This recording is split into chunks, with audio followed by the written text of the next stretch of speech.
ಕರ್ತನ ಪರಿಶುದ್ಧ ನಾಮಕ್ಕೆ ಸ್ತೋತ್ರವಾಗಲಿ. ಕರ್ತನ ಸನ್ನಿಧಾನದಲ್ಲಿ ಬೆಳಗಿನ ಜಾವದಲ್ಲಿ ಉಪವಾಸದೊಂದಿಗೆ ಆತನ ಪರಿಶುದ್ಧ ಸನ್ನಿಧಿಯಲ್ಲಿ ಸೇರಿ ಬರುವಂತೆ ಕರ್ತನ ಕೊಟ್ಟಂತ ಕೃಪೆಗಾಗಿ ಕರ್ತನಿಗೆ ಸ್ತೋತ್ರ. ಹಲ್ಲೆಲೂಯಾ. ಕರ್ತನು ನಮ್ಮನ್ನ ಬಲಪಡಿಸಿ ನಡೆಸುತ್ತಾ ಇದ್ದಾನೆ. ಹಲ್ಲೆಲೂಯಾ. ವರ್ಷದಿಂದ ವರ್ಷಕ್ಕೆ ನಮ್ಮಲ್ಲಿ ಒಂದು ಆತ್ಮಿಕವಾದ ಬಲ, ಶಾರೀರಿಕ ಬಲ, ಕರ್ತನ ಮಾನಸಿಕ ಬಲವನ್ನ ನಮಗೆ ಕೊಟ್ಟು ನಡೆಸ್ತಾ ಇದ್ದಾನೆ. ಯಾಕಂದ್ರೆ ಕಳೆದ ವರ್ಷವನ್ನ ನಾವು ಗಮನಿಸೋದಾದ್ರೆ, ಕಳೆದ ವರ್ಷದ ಹೋರಾಟಕ್ಕಿಂತ ಈ ವರ್ಷದ ಹೋರಾಟದಲ್ಲಿ ಇನ್ನೂ ಹೆಚ್ಚಾದ ಹೋರಾಟಗಳನ್ನು ನಾವು ಅನುಭವಿಸ್ತಿರ್ಬೋದು. ಆದ್ರೆ ಅದನ್ನೆಲ್ಲವನ್ನ ನಿಲ್ಲಿಸುವುದಕ್ಕೆ ಕರ್ತನ ಬಲವನ್ನ ಕೊಟ್ಟಿದ್ದಾನೆ. ಕರ್ತನಿಗೆ ಸ್ತೋತ್ರ. ಹಲ್ಲೆಲೂಯಾ. ಯಾಕಂತಂದ್ರೆ ಆ ವರ್ಷದಲ್ಲಿ ಒಂದ್ಸರಿ ನಾವು ಉಪವಾಸ ಮಾಡ್ತಾ ಇದ್ವಿ, ಅಥವಾ 7 ದಿವಸಗಳ ಕಾಲ ಉಪವಾಸ ಮಾತ್ರ ಮಾಡ್ತಾ ಇದ್ವಿ. ಈಗ ವರ್ಷದಲ್ಲಿ 2 ಬಾರಿ ನಾವು ಮಹಾ ಉಪವಾಸವನ್ನ ಮಾಡ್ತಾ ಇದ್ದೇವೆ. ಹಲ್ಲೆಲೂಯಾ. ಪ್ರಾರಂಭವನ್ನು ಕೂಡ ಉಪವಾಸದೊಂದಿಗೆ, ಈ ಒಂದು ವರ್ಷವನ್ನು ಕೂಡ ನಾವು ಉಪವಾಸದೊಂದಿಗೆ ಮುಕ್ತಾಯಗೊಳಿಸ್ತಾ ಇದ್ದೇವೆ. ಹಲ್ಲೆಲೂಯಾ. Thank you Jesus. ಕರ್ತನ ಪರಿಶುದ್ಧ ನಾಮಕ್ಕೆ ಸ್ತೋತ್ರವಾಗಲಿ. ಇವತ್ತಿನ ದಿವಸ ಮೊದಲನೇ ಅರಸುಗಳ ಪುಸ್ತಕ 21ನೇ ಅಧ್ಯಾಯ 7ರಿಂದ 13 ವಚನಗಳಿಗೆ ನಮ್ಮ ಸತ್ಯವೇದವನ್ನು ತಿರುಗಿಸೋಣ. ಮೊದಲನೇ ಅರಸುಗಳ ಪುಸ್ತಕ 21ನೇ ಅಧ್ಯಾಯ 7ರಿಂದ 13 ವಚನಗಳು. ಅಲ್ಲಿ ಯಾರ ವಿಚಾರವಾಗಿ ನಾವು ಗಮನಿಸ್ತಾ ಇದ್ದೇವೆ? ನಾಬೋತನು, ಅಹಬನು ಮತ್ತು ಇಜಬೇಲಳು. ಇಡೀ ಹಿಸ್ಟ್ರಿ, ರಾಜರುಗಳ ಇಸ್ರೇಲ್ ಹಿಸ್ಟ್ರಿಗಳನ್ನು ನೋಡೋದಾದ್ರೆ, ಮನಸ್ಸೆ ಆದ ನಂತರ ಈ ಅಹಬ ಅನ್ನುವಂತ ಈ ಇಬ್ಬರು ರಾಜರು ಬಹಳ ದುಷ್ಟರಾಗಿದ್ರು ಅನ್ನೋದನ್ನ, ಈ ಮನಸ್ಸೆ ತನ್ನಂತಾನೆ ದುಷ್ಟ ಆಲೋಚನೆಗಳನ್ನು ಹೊಂದಿದ್ರೆ, ಈತನ ಯಾರಿಂದ ದುಷ್ಟ ಆಲೋಚನೆಗಳು ಹೊಂದಿದ್ದ? ಅನ್ಯಾದೇಶಸ್ಥಳಾದ ಇಜಬೇಲಳನ್ನ ಮದುವೆಯಾಗಿ ಆತನು ಈ ದುಷ್ಟ ಆಲೋಚನೆಯನ್ನು ಹೊಂದಿದ್ದ. ಅದಕ್ಕೋಸ್ಕರವಾಗಿ ನೋಡ್ರಿ, ತನ್ನ ಜೀವನದಲ್ಲಿ ಸಂಗಾತಿ ಅನ್ನೋದು ಬಹಳ ಪ್ರಾಮುಖ್ಯ. ನಾವು ಸಂಗಾತಿಯನ್ನ ಸರಿಯಾದ ರೀತಿಯಲ್ಲಿ ಆರಿಸಿಕೊಳ್ಳಿಲ್ಲ ಅಂತಂದ್ರೆ ನಮ್ಮ ಜೀವಿತದಲ್ಲಿ ಅನೇಕ ದುರ್ಘಟನೆಗಳು ನಾವು ನಡೆದು ಹೋಗ್ತವೆ. ಈಗ ಆ ಟಾಪಿಕ್ ನಮ್ಗೆ ಅಲ್ಲದೆ ಇರೋದ್ರೆ ನಾವು ಇಲ್ಲಿಗೆ ಬರೋಣ. ಈಗ ಏನ್ ನಡೀತಾ ಇದೆ? ಈ ರಾಜನಿಗೆ ಒಂದು ಏನ್ ಇಷ್ಟ ಆಗುತ್ತೆ? ದ್ರಾಕ್ಷಿಯ ತೋಟ ಆತನಿಗೆ ಇಷ್ಟ ಆಗುತ್ತೆ. ಅಲ್ಲಿ ಅನೇಕ ರಾಜ ಅಂದ್ಮೇಲೆ ಆತನ ಅಂಡರ್ ಅಲ್ಲಿ ಎಲ್ಲಾ ದೇಶದ ಪ್ರತಿಯೊಂದು ವಿಚಾರಗಳು ಇರ್ತವೆ. ಆತನಿಗೆ ಸ್ವಂತ ಆಸ್ತಿಗಳಿರ್ತವೆ, ಆತನಿಗೆ ತಲೆಮಾರಿನಿಂದ ಬಂದಿದ್ದ ಆಸ್ತಿಗಳಿರ್ತವೆ, ನಿದ್ರಾರ್ಜಿತ ಆಸ್ತಿ, ಆ ರಾಜ್ಯದ ಆಸ್ತಿ, ಅದೇ ರೀತಿ ವೈಯಕ್ತಿಕ ಆಸ್ತಿಗಳು ಇರ್ತವೆ. ಆದ್ರೆ ಅದನ್ನು ಬಿಟ್ಟು ಇನ್ನೊಂದು ತೋಟವನ್ನ ಆತನ ಇಷ್ಟಪಡ್ತಾ ಇದ್ದಾನೆ. ಅದು ಯಾರ ತೋಟ ಆಗಿತ್ತು? ನಾಬೋತನ ದ್ರಾಕ್ಷಿ ತೋಟ ಆಗಿತ್ತು. ಆದ್ರೆ ನಾಬೋತನ ದ್ರಾಕ್ಷಿ ತೋಟವನ್ನ ತಾನು ಖರೀದಿ ಮಾಡಬೇಕು ಅಂತ ಅನ್ಕೊಂಡಂದಾಗ, ಆತನು ರಾಜನಾಗಿ ಆ ವ್ಯಕ್ತಿಯ ಬಳಿ ಕೇಳಿದಾಗ ನಾಬೋತನ ಏನ್ ಮಾಡ್ತಾನೆ? ತಾನು ಕೊಡುವುದಕ್ಕೆ ನಿರಾಕರಿಸ್ತಾನೆ. ಅದನ್ನ ಸ್ವಂತ ನಿರ್ಧಾರ ಅಲ್ಲ, ಯಾಕಂದ್ರೆ ದೇವರ ನಿಬಂಧನೆ ಇರುತ್ತದೆ.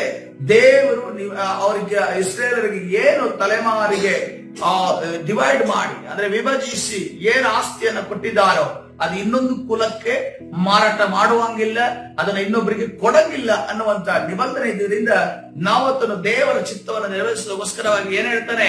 ನಾನು ನಿನಗೆ ಇದನ್ನ ಕೊಡೋದಕ್ಕೆ ಆಗೋದಿಲ್ಲ, ಇದನ್ನ ನಾನು ಕೊಡೋದಿಲ್ಲ ಅಂತ ಅನ್ಕೊಂಡು ಹೇಳ್ತಾನೆ. ಆದ್ರೆ ಈ ಯಾರು ಈ ಮಹಾಬಲಿ ಯಾರಿದ್ದಾರೆ, ಇವನಿಗೆ ಅದು ಏನೇ ಆದ್ರೂ ಕೂಡ ಅವನಿಗೆ ಇಷ್ಟ ಆಗ್ಬಿಟ್ಟಿದೆ, ಈಗ ಬೇಕು ಅಷ್ಟೇ. ನೋಡ್ರಿ, ನಾವು ಅದನ್ನ ವಿಚಾರವಾಗಿ ನಾವು ಗಮನಿಸುವಾಗ ದೇವರ ಚಿತ್ತದ ವಿಚಾರದಲ್ಲಿ ನಮಗೇನು ಸಿಕ್ಕಿದೆಯೋ, ಆ ವಾಗ್ದಾನವೇ ಆಗಿರ್ಬೋದು, ಆಶೀರ್ವಾದವೇ ಆಗಿರ್ಬೋದು, ಅಥವಾ ದೇವರು ಕೊಟ್ಟಿರುವ ಪ್ರೊವಿಷನ್ ಆಗಿರ್ಬೋದು, ಒದಗಿಸುವಿಕೆ ಆಗಿರ್ಬೋದು, ಸ್ವಸ್ಥತೆ ಆಗಿರ್ಬೋದು, ನಾವು ಇನ್ನೊಬ್ಬರಿಗೆ ಕೊಡುವುದಕ್ಕೆ ದೇವರ ಪರ್ಮಿಷನ್ ಇಲ್ಲದೆ, ದೇವರ ಚಿತ್ತವಿಲ್ಲದೆ ನಾವು ಇನ್ನೊಬ್ಬರಿಗೆ ಕೊಡುವುದಕ್ಕೆ ಕೊಟ್ಟುವಿ ಇದ್ದಂದ್ರೆ, ನಾವು ಇವನು ನನ್ನ ಹೇಳಿದ ಪ್ರಕಾರದಲ್ಲಿ ನನ್ನ ಗೆರೆಯಲ್ಲಿ ನಡೀತಾ ಇಲ್ಲ ಅಂತ. ಈಗ ಇದು ಯಾರ ಜೀವಿತದಲ್ಲಿ ನೋಡಬಹುದು? ಏಸಾವನ ಜೀವಿತದಲ್ಲಿ ನೋಡುವ. ಏಸಾವನಿಗೆ ಚೊಚ್ಚಲತನದ ಹಕ್ಕನ್ನು ಕೊಡಲ್ಪಟ್ಟಿತ್ತು, ತಂದೆಯ ಆಶೀರ್ವಾದ ಕೂಡ ಕೊಡಲ್ಪಟ್ಟಿತ್ತು. ಮೊದಲನೇದಾಗಿ ಆತನಿಗೆ ಪರೀಕ್ಷೆ ಬಂದಿದ್ದು ಏಸಾವನಿಗೆ ಚೊಚ್ಚಲತನದ ಹಕ್ಕು. ಚೊಚ್ಚಲತನದ ಹಕ್ಕನ್ನು ಯಾವುದಕ್ಕೋಸ್ಕರ ಅವನು ಮಾರಿಬಿಟ್ಟ?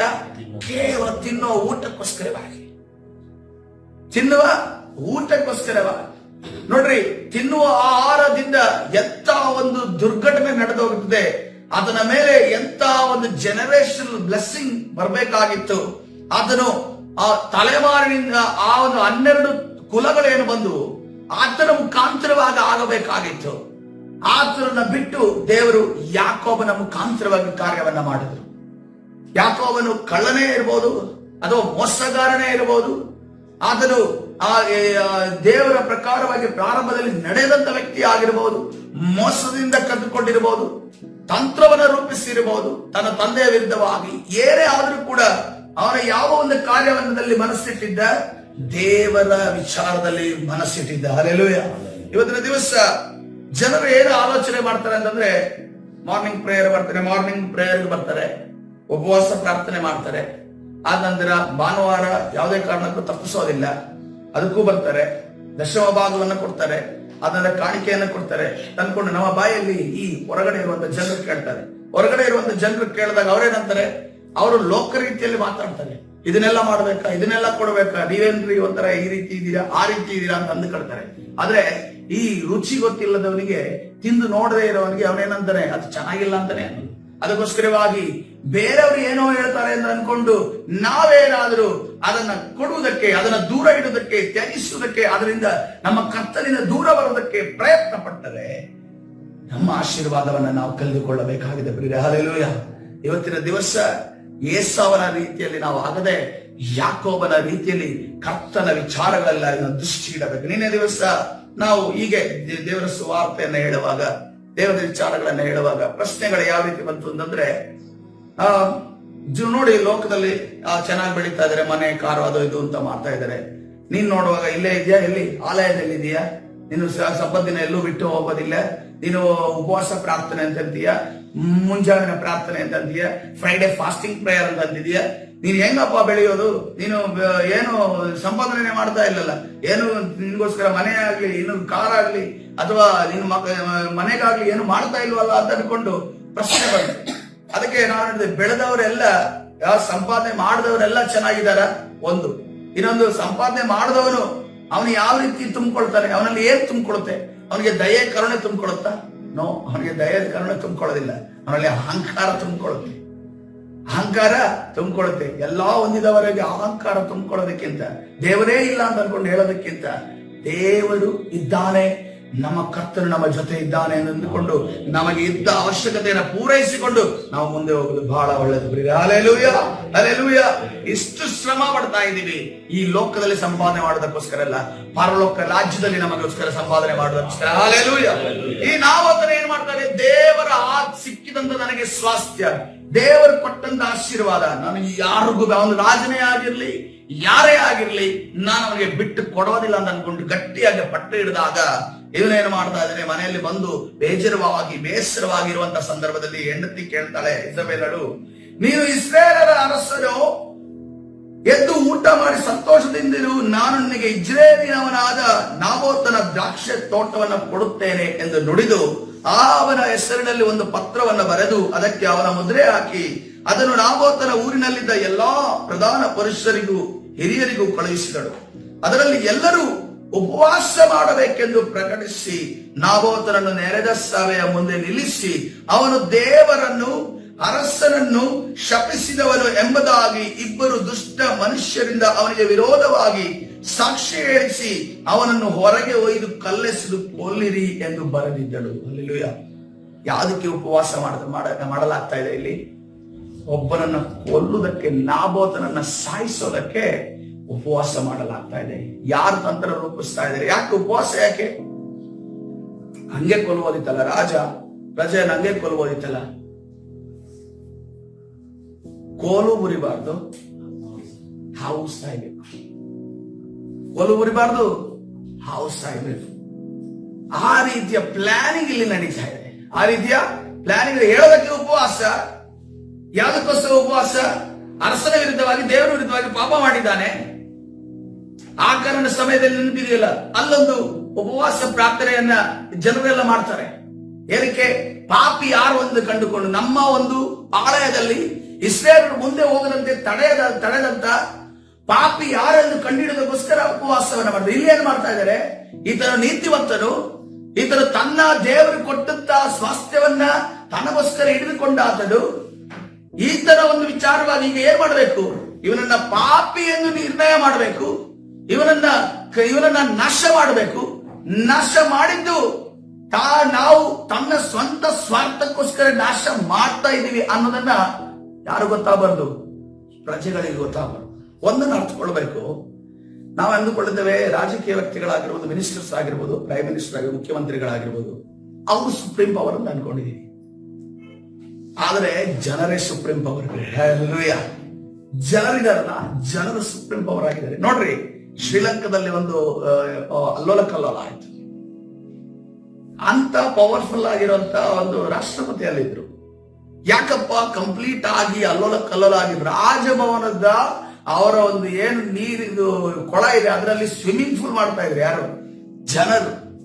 ಹಾಗಾದ್ರೆ ಜನಬಲ ಎಷ್ಟು ಪವರ್ಫುಲ್ ಆಗಿದೆ ಅನ್ನೋದನ್ನು ನಾವು ಗಮನಿಸ್ತೇವೆ. ಆದ್ರೆ ನಾವೇನ್ ಮಾಡ್ತೀವಿ? ನಮ್ಮ ವೋಟ್ಗಳನ್ನ ನಾವು ವೋಟಿಂಗ್ ಮಾಡುವಂತ ಸಂದರ್ಭದಲ್ಲಿ ಮಾರ್ಬಿಡ್ತೇವೆ. ನಮ್ಮ ಒಂದು ಸರಿಯಾದ ನಾಯಕರನ್ನ ಸೆಲೆಕ್ಟ್ ಮಾಡಿದ್ರೆ ಏನ್ ಮಾಡ್ತೀವಿ?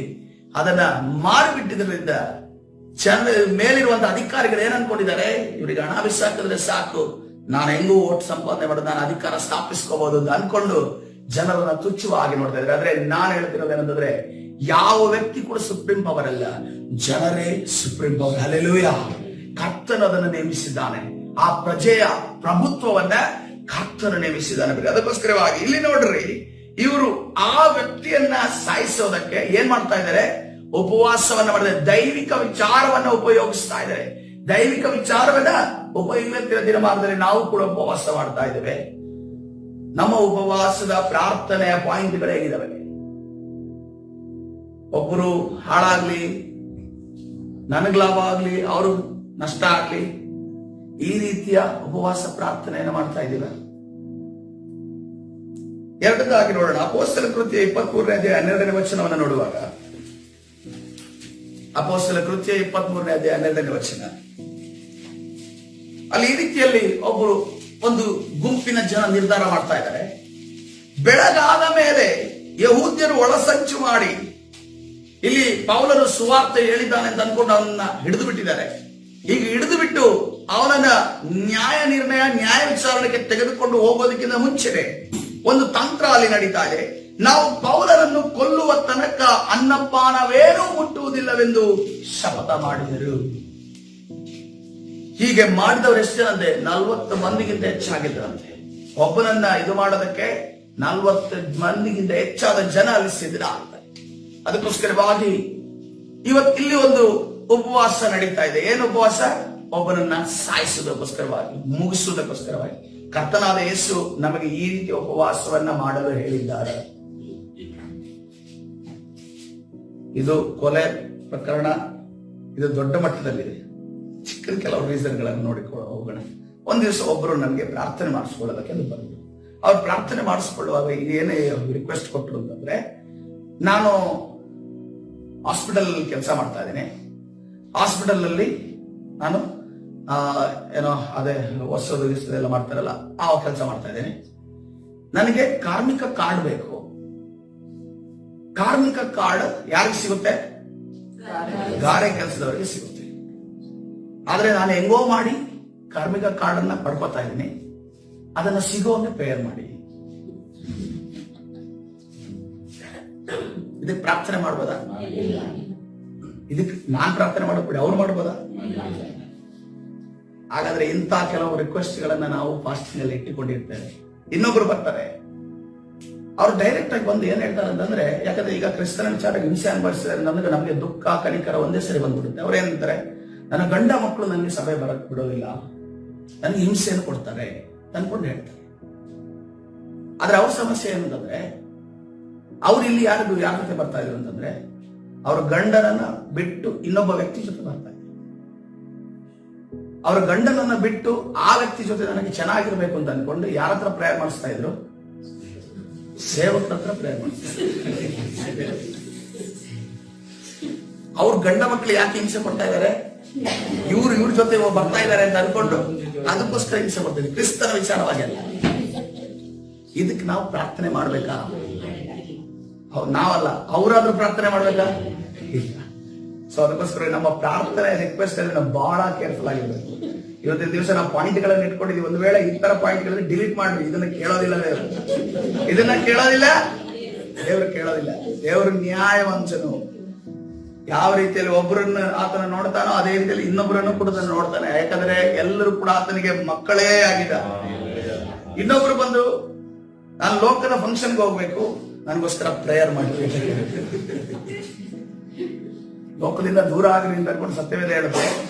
ಅವ್ರು ಏನ್ ಹೇಳ್ತಾ ಇದ್ರೆ, ನನಗೆ ಲೋಕದ ಫಂಕ್ಷನ್ಗೆ ಹೋಗ್ಬೇಕು, ನನಗೆ ಪ್ರಾರ್ಥನೆ ಮಾಡ್ರಿ. ಏನ್ ಹೇಳಿದ್ರು, ನಾನು ಟ್ಯಾಕ್ಸ್ ಕಟ್ಟಬೇಕಾದಂತ ಪರಿಸ್ಥಿತಿ ಬಂದಿದೆ, ಟ್ಯಾಕ್ಸ್ ಕಟ್ಟದೇ ಇರೋಂಗೆ ನನಗೆ ಪ್ರಾರ್ಥನೆ. ಅಂದ್ರೆ ನಾನು ದೇವರಿಗೆ ಮೆಚ್ಚಿಸ್ತೀನಿ, ಸರ್ಕಾರಕ್ಕೆ ಮೋಸ ಮಾಡ್ತೀನಿ. ಅದಕ್ಕೋಸ್ಕರ ಮೋಸ ಚೆನ್ನಾಗಿ ಮಾಡೋಂಗೆ ನೀವು ನನಗೆ ಪ್ರಾರ್ಥನೆ ಮಾಡಿ. ಇನ್ನೊಬ್ರು ಬಂದ್ರು, ಅವ್ರಿಗೆ ಲೋಕದ ಒಂದು ಬರ್ತ್ಡೇ ಪಾರ್ಟಿ ಇತ್ತು. ಅದು ಯಾವಾಗ ಇಟ್ಟಿದ್ದಾರೆ? ಭಾನುವಾರ ಸಬ್ಬತ್ ದಿನದಲ್ಲಿ, ಅದೇ ರೀತಿಯಲ್ಲಿ ಕರ್ತನ ಮೇಜಿನ ದಿನ. ಅವತ್ತಿನ ದಿವಸ ನಾನು ಹೋಗಿ ಬರ್ಬೇಕು, ನನಗೋಸ್ಕರ ಪ್ರಾರ್ಥನೆ ಮಾಡಿ. ಪ್ರಾರ್ಥನೆ ಮಾಡುವಾಗಲೇ ನಾನು ಯಾವ ರೀತಿ ಪ್ರಾರ್ಥನೆ ಮಾಡಿದೆ ಅಂತಂದ್ರೆ, ಕರ್ತನೇ, ಇವರು ಹೋಗದೆ ಇರೋಂಗೆ,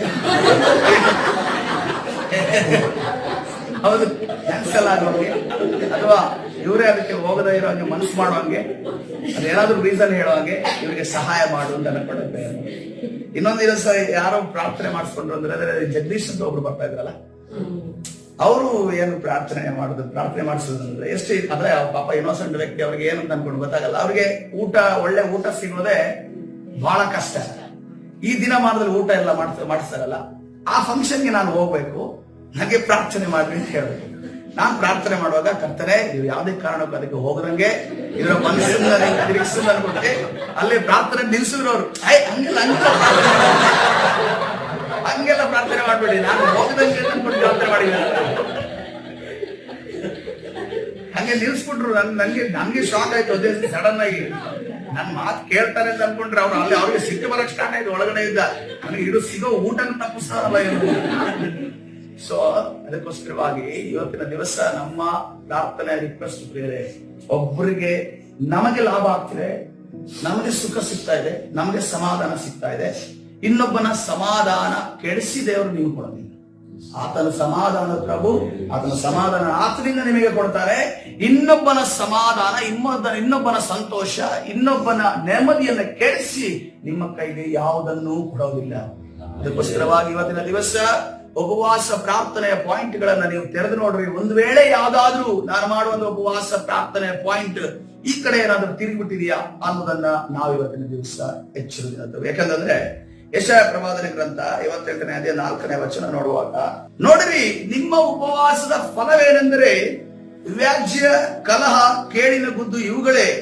ನೀವು ಈಗ ಮಾಡುವ ಉಪವಾಸವು ನಿಮ್ಮ ಪ್ರಾರ್ಥನೆಯನ್ನು ಉನ್ನತ ಲೋಕಕ್ಕೆ ಮುಟ್ಟಿಸತಕ್ಕದ್ದಲ್ಲ. ಈ ರೀತಿಯ ಪ್ರಾರ್ಥನೆಗಳನ್ನ ನಾವು ಹೊಂದಿದ್ರೆ ನಮ್ಮ ಲಾಭಕ್ಕೋಸ್ಕರವಾಗಿ, ಇನ್ನೊಬ್ಬರಿಗೋಸ್ಕರ ಕಷ್ಟ, ಇನ್ನೊಬ್ಬರಿಗೋಸ್ಕರ ನೋವು, ಇನ್ನೊಬ್ಬರಿಗೆ ಮೋಸ, ಇನ್ನೊಬ್ಬರಿಗೆ ನೆಮ್ಮದಿಯನ್ನ ಕಳೆದುಕೊಳ್ಳುವಂತ ಪರಿಸ್ಥಿತಿ, ಇನ್ನೊಬ್ಬರ ಸಮಾಧಾನ ಕಳೆದುಕೊಳ್ಳುವಂತ ಪರಿಸ್ಥಿತಿ. ಅಥವಾ ಕೆಲವರು ಯವನಸ್ಥರು ಬರ್ತಾರೆ, ಲೋಕದ ಯಾರೋ ಹುಡುಗ ಹುಡುಗಿಯನ್ನ, ಅವರು ಲೋಕದವರು ಕೂಡ ತ್ಯಜಿಸುವಂತ ಆ ಹುಡುಗಿಯನ್ನ ಈ ದೇವ ಮಕ್ಕಳು ಹೋಗಿ ಪ್ರೀತಿ ಮಾಡ್ಕೊಂಡು ಬರ್ತಾರೆ. ಆದ್ಮೇಲೆ ನಮ್ಮ ಹತ್ರ ಬರ್ತಾರೆ, ಅವ್ರಿಗೋಸ್ಕರ ನಾನು ಒಂದಾಗುವಾಗ ಪ್ರೇಯರ್ ಮಾಡಿ, ಅವ್ರು ನನ್ನ ಕಡೆ ತಿರುಗುವಂಗ ಪ್ರೇಯರ್ ಮಾಡಿ. ಒಬ್ರದ್ದು ಭಯಂಕರವಾಗಿ ಪ್ರೇಯರ್ ಮಾಡಿಸಿದ್ರು. ಏನಂತಂದ್ರೆ, ನನ್ಗೆ ಹಿಂಗ ಮಾಟ ಮಾಡಿದ್ದಾರೆ, ಈ ಮಾಟ ಹೋಗಿ ಡೈರೆಕ್ಟ್ ಆಗಿ ಅವ್ರು ಹೊಡಿಬೇಕು ಅಂತ ಪ್ರೇಯರ್ ಮಾಡಿದ್ದಾರೆ. ಎಲ್ಲರೂ ಮಧ್ಯದಲ್ಲಿ ನಿಂತಿದ್ದಾರೆ ಕೆಳಗಡೆ. ಅವಾಗ ಈಗಲೂ ನನ್ಗೆ ಚಿತ್ರ ಈಗಲೂ ಕೂಡ ಕಣ್ಣಲ್ಲಿ ನೆನಪಿದೆ ನಂಗೆ. ಅಂಕಲ್ ಅಲ್ಲಿ ಕೂತಿರೋ ಟೈಮಲ್ಲಿ ಚೇರಲ್ಲಿ ಕೂತಿದ್ರು, ಅವ್ರು ಕೆಳಗಡೆ ಕುತ್ಕೊಂಡ್ಬಿಟ್ರು. ಒಂದೇ ಸರಿ ಕುತ್ಕೊಂಡ್ಬಿಟ್ಟು ಕೇಳ್ಬಿಟ್ರು, ಮಾಟ ಮಾಡಿಸಿದ್ದಾರೆ. ಈ ಮಾಟ ಇದು ಅವರು ಒಳ್ಳೇದಾಗಬಾರ್ದು, ಅವ್ರು ಹೋಗಿ ಡೈರೆಕ್ಟ್ ಆಗಿ ಹೊಡಿಬೇಕು ಅಂತ ಅನ್ಕೊಂಡು ಪ್ರೇಯರ್ ಮಾಡಿ ಅಂತ. ಅದಕ್ಕೆ ನಾನು ಡೈರೆಕ್ಟ್ ಆಗಿ ಹೊಡಿಬೇಕು ಅಂತ ಪ್ರೇಯರ್ ಮಾಡೋದಿಲ್ಲ, ನಿಮ್ಗೆ ಬಿಡುಗಡೆ ಆಗ್ಬೇಕು ತಾನೆ, ಅಷ್ಟಕ್ಕೆ ಪ್ರೇಯರ್ ಮಾಡಿ. ಅದಕ್ಕೋಸ್ಕರವಾಗಿ ಇವತ್ತಿನ ದಿವಸ ಬೇರೆ ನಮ್ಮ ಪ್ರಾರ್ಥನೆ ಲಿಸ್ಟ್ಗಳಲ್ಲಿ ಒಂದು ವೇಳೆ ಆ ರೀತಿಯ ಪ್ರಾರ್ಥನೆಗಳಿರೋದಾದ್ರೆ ನಾವು ಬದಲಾವಣೆ ಮಾಡಿಬಿಡಿ. ಇಸಬೇಳರ ರೀತಿಯಲ್ಲಿ ನಾವು ಉಪವಾಸವನ್ನ ಘೋಷಿಸೋದು ಬೇಡ.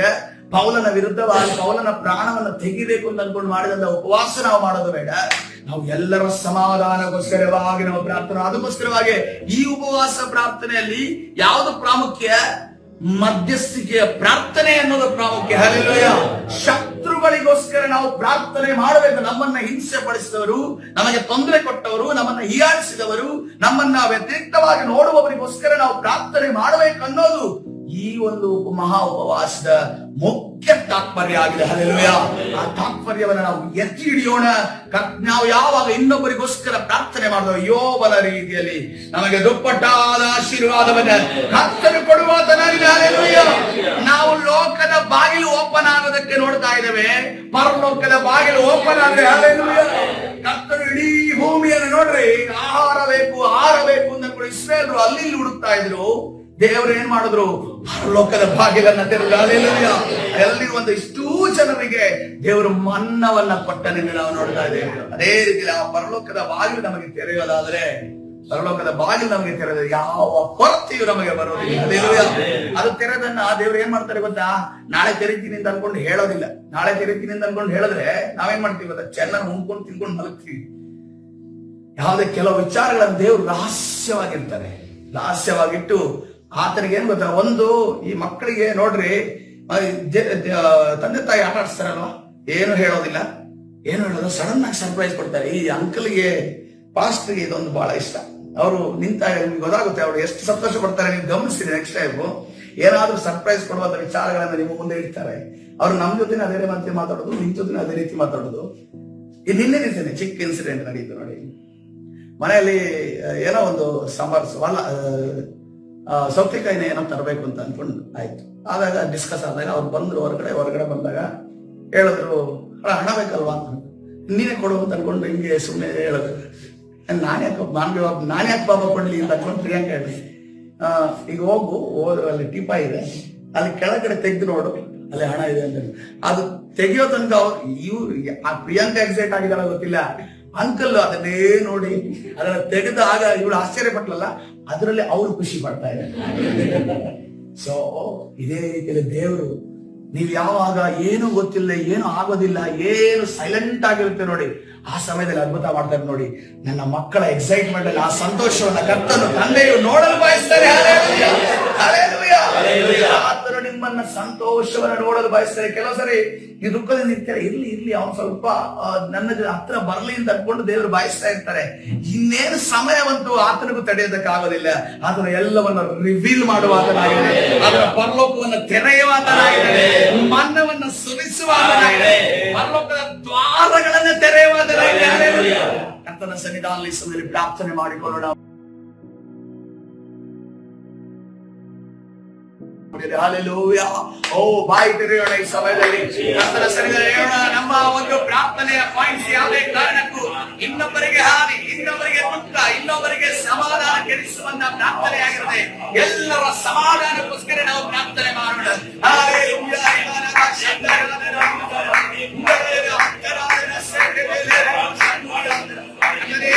ಸಾನ್ನಿಧ್ಯ, ನಿನ್ನ ಪ್ರಸನ್ನತೆಯಿಂದ, ಪರಿಶುದ್ಧಾತ್ಮನ ಶಕ್ತಿ ಕರ್ತನೇ ಸಭಾ ಮಕ್ಕಳ ಮೇಲೆ ಕರ್ತನೇ ಚಲಿಸಲಿ ಸ್ವಾಮಿ, ಚಲಿಸಲಿ ಯೇಸುವೇ, ಚಲಿಸಲಿ ಯೇಸುವೇ, ಚಲಿಸಲಿ ಯೇಸುವೇ, ಚಲಿಸಲಿ ಯೇಸುವೇ.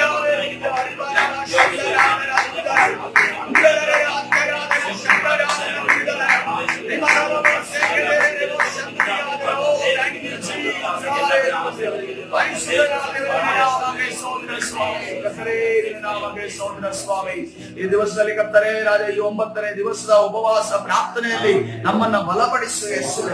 ಕರ್ತನೇ ರಾಜ, ಎಲ್ಲರಿಗೂ ಸಮಾಧಾನ ಸಿಗುವಂತ, ಎಲ್ಲರಿಗೂ ಸಂತೋಷ ಸಿಗುವಂತ, ಕರ್ತನೇ ರಾಜ, ಎಲ್ಲರಿಗೂ ಕರ್ತನೆ ನೆಮ್ಮದಿ ಸಿಗುವಂತ ಪ್ರಾರ್ಥನೆಯನ್ನ, ಉಪವಾಸವನ್ನ ನಾವು ಮಾಡ್ಲಿಕ್ಕೆ ಹೋಗ್ತಾ ಇದ್ದೇವೆ. ಅನೇಕ ದುಃಖದಲ್ಲಿ, ನೋವಿನಲ್ಲಿ, ಕಷ್ಟದಲ್ಲಿ, ಕಣ್ಣೀರಿನಲ್ಲಿ ಬಾಯಾರಿದವರನ್ನ ಕರ್ತನೆ ಅವರಿಗೋಸ್ಕರ ಮೊರೆ ಇಡ್ಲಿಕ್ಕೆ ನಾವು ಹೋಗ್ತಾ ಇದ್ದೇವೆ. ಕರ್ತನೆ ನಮ್ಮ ಮೊಣಕಾಲುಗಳನ್ನ ಬಲಪಡಿಸು, ನಮ್ಮ ಕರಗಳನ್ನ ಬಲಪಡಿಸು ಸ್ವಾಮಿ. ನಮ್ಮ ಗಂಟಲನ್ನ ಕರ್ತನೆ ಇನ್ನೂ ಹೆಚ್ಚಾಗಿ ನಿನ್ನಲ್ಲಿ ಕೂಗುವ ಹಾಗೆ, ಮನ ಮರೆತು ಬೇಡುವಾಗ ನಮ್ಮನ್ನು ನೀನು ತಾನೇ ನಡೆಸು. ಯಾವುದೇ ಕಾರಣಕ್ಕೂ ಇನ್ನೊಬ್ಬರ ಕರ್ತನೆ ನಾಶನಕ್ಕೋಸ್ಕರ ನಾವು ಪ್ರಾರ್ಥನೆ ಮಾಡದೆ, ಕರ್ತನೆ ಇನ್ನೊಬ್ಬರು ಕರ್ತನೆ ರಾಜ ಅವರು ನಮ್ಮನ್ನು ನೋಯಿಸುವವರೇ ಆಗಿರುವುದು, ಅವರನ್ನ ಆಶೀರ್ವದಿಸುವುದೇ ಹಾಗೆ, ಅವರನ್ನ ಕರ್ತನೆ ನೀನು ಎಬ್ಬಿಸುವುದೇ ಹಾಗೆ, ರಕ್ಷಣೆಗೊಳಿಸುವುದೇ ಹಾಗೆ ಕರ್ತನೆ ನಮಗೆ ಸಾಗಿಸ್ತವನ್ನ ಚಾಚು. ನಮ್ಮ ವಿರುದ್ಧವಾಗಿ ಹೋರಾಡುವಂತ ಎಲ್ಲಾ ಸೈತಾನ ಕಾರ್ಯಗಳನ್ನ ನಜರೇತಿನ ಯೇಸುವಿನ ನಾಮದಲ್ಲಿ ಬಂಧಿಸಿ ಮುರಿದಾಡ್ತಾನೆ, ಬಿಡುಗಡೆ ಉಂಟು ಮಾಡಿ ನೀನು ತಾನೇ ನಡೆಸು. ಕರ್ತನಾದ ಯೇಸು ಸ್ವಾಮಿ ಹೆಸರೇ ಪ್ರಾರ್ಥಿಸಿ ಹೊಂದಿಕೊಳ್ತೇನೆ ಜೀವವುಳ್ಳ ತಂದೆಯೇ, ಆಮೆನ್.